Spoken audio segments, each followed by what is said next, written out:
Kerala special வாழைக்காய் எரிசேரி எப்படி பண்ணுறதுன்னு பார்க்கலாம். ரொம்ப டேஸ்டியாக இருக்கும்.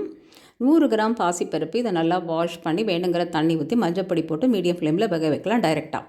ஒரு வாழைக்காய் இதை தோல் சீவிடுவோம். தோல் சீவிட்டு கொஞ்சம் பெரிய துண்டுகளாக போட்டுக்கணும். நான் எப்படி காமிச்சிருக்கேனோ அந்த மாதிரி பீசஸ் போட்டுக்கோங்க. அப்போ தான் குழையாமல் இருக்கும். வறுக்கிறதுக்கு 2 வரமிளகா, 1 ஸ்பூன் மிளகு, 1 ஸ்பூன் உளுத்தம்பருப்பு. பருப்பு பாதி அளவுக்கு வெந்ததுக்கப்புறம் நறுக்கி வச்ச வாழைக்காவை சேர்த்துட்டு கலந்து விட்டுடலாம். இப்போ 1 ஸ்பூன் தேங்காய் எண்ணெய் விட்டு இது வறுக்கணும். பாதி மூடி தேங்காய் துருவி வச்சுருக்கேன். இது பாதி அளவுக்கு போட்டு நல்லா ப்ரௌனாக வறுத்து ஒரு தட்டில் கொட்டிடுங்க. இப்போது வாழைக்காய் நல்லா வெந்துடுச்சு. உப்பு போட்டுட்டு ஒரு 1 மினிட் குக் பண்ணுவோம். இப்போ இதை நல்லா அரைச்சி விழுதாக இருக்கிறத நல்லா இதில் கலந்துடணும்.